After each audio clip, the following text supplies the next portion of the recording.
Pemirsa, Presiden Joko Widodo memerintahkan jajarannya untuk menomorsatukan penanganan virus corona. Presiden juga mewanti-wanti soal klaster penularan virus corona. Pernyataan tersebut disampaikan Presiden saat sidang Kabinet Paripurna untuk Penanganan Kesehatan dan Pemulihan Ekonomi tahun 2021 pada Senin kemarin. Presiden mengatakan penanganan corona yang baik akan berbanding lurus dengan membaiknya kondisi perekonomian. Presiden Joko Widodo juga mengimbau untuk hati-hati penularan COVID-19 di lingkungan keluarga. Presiden Republik Indonesia, yang terhormat Wakil Presiden Republik Indonesia. Hati-hati, ini perlu saya sampaikan, hati-hati yang namanya klaster kantor. Yang kedua, klaster keluarga, hati-hati. Yang terakhir juga klaster pilkada, hati-hati ini. Agar ini selalu diingatkan. Karena yang selalu kita kejar-kejar adalah tempat-tempat umum, tempat-tempat publik. Tetapi kita lupa bahwa sekarang kita harus hati-hati di klaster-klaster tadi yang saya sampaikan. Klaster keluarga, karena kita sampai di rumah sudah merasa aman, nah justru disitulah yang kita harus hati-hati. Pemirsa, kasus positif COVID-19 di Indonesia terus meningkat mencapai lebih dari 196.000 kasus. Sementara angka kematian juga terus bertambah menjadi 8.130 jiwa. Hal itu berdampak pada munculnya klaster-klaster baru seperti klaster keluarga. Selanjutnya, bagaimana mencegah munculnya klaster keluarga di Indonesia? Untuk membahas hal itu telah bergabung bersama kami Dewan Pakar Ikatan Ahli Kesehatan Masyarakat Indonesia atau IAKMI, Hermawan Saputra. Terima kasih Mas Hermawan telah bergabung bersama kami dalam Lunch Talk. Siap, terima kasih Mbak Elisa. Selamat siang, Berita 1 TV.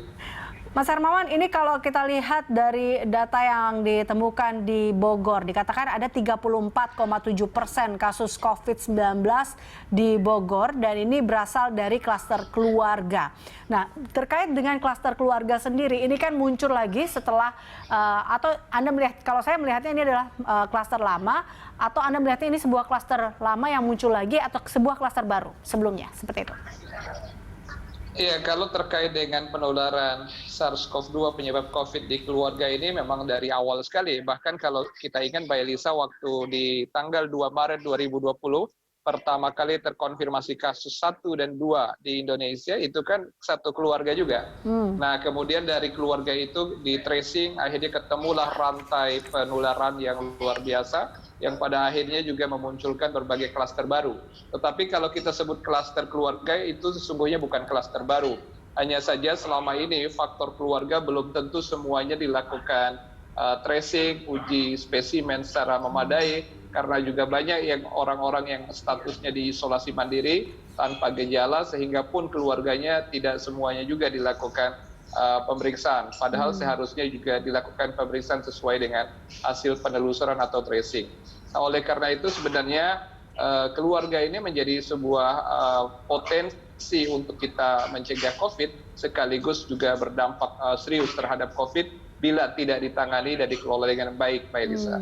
Jadi kalau kita lihat, berarti klaster ini adalah klaster lama yang kembali muncul lagi, kah? Bisa dikatakan seperti itu, Mas Hermawan, karena angkanya kita lihat semakin meningkat.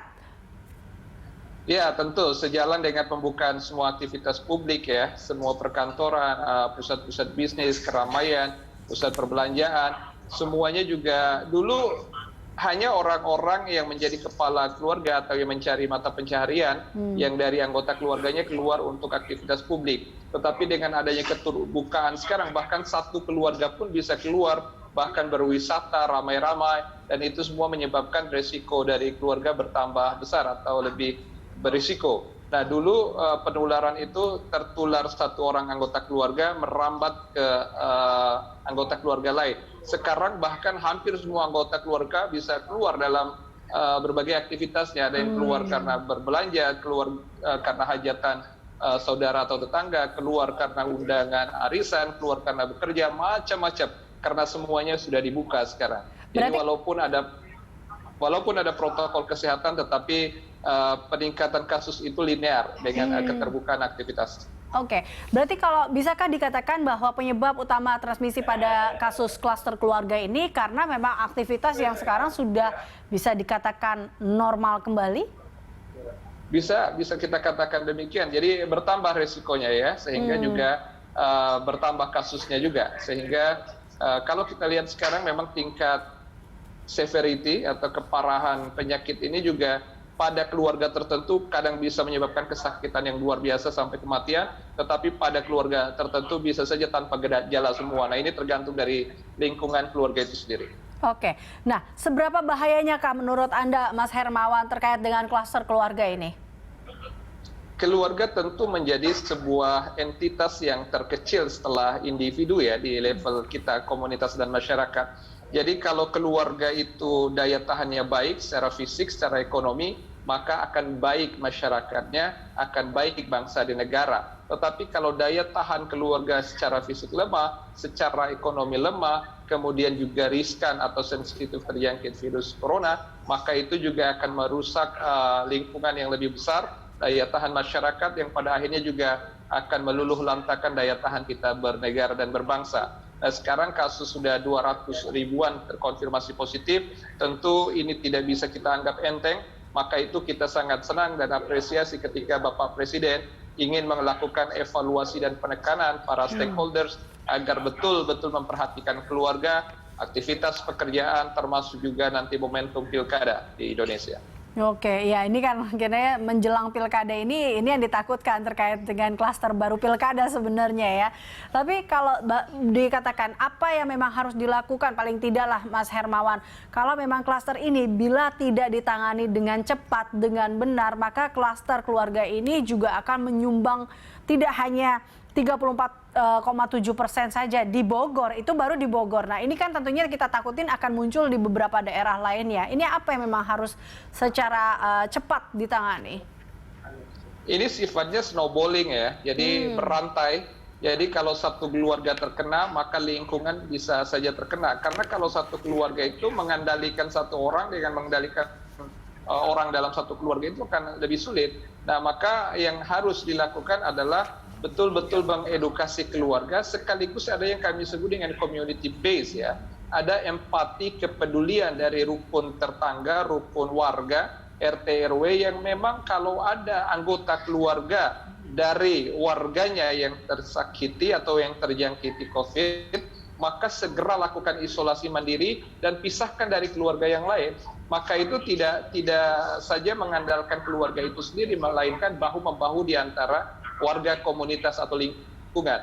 Jadi yang kita sebut dengan community base itu esensinya adalah empati, kepedulian satu sama lain. Ada skenario kampung tangguh atau desa siaga di beberapa kabupaten atau bahkan Gubernur Jawa Tengah seperti Mas Ganjar Pranowo pernah menelurkan adanya desa tangguh begitu, yang memang di sana itu disediakan ada rumah yang pada level desa atau kampung disediakan secara khusus. Bila ada anggota keluarga yang terinfeksi, dia akan dipisahkan dari kerumunan, dari keramaian keluarga untuk betul-betul diisolasi mandiri dan dipenuhi kebutuhan dasarnya.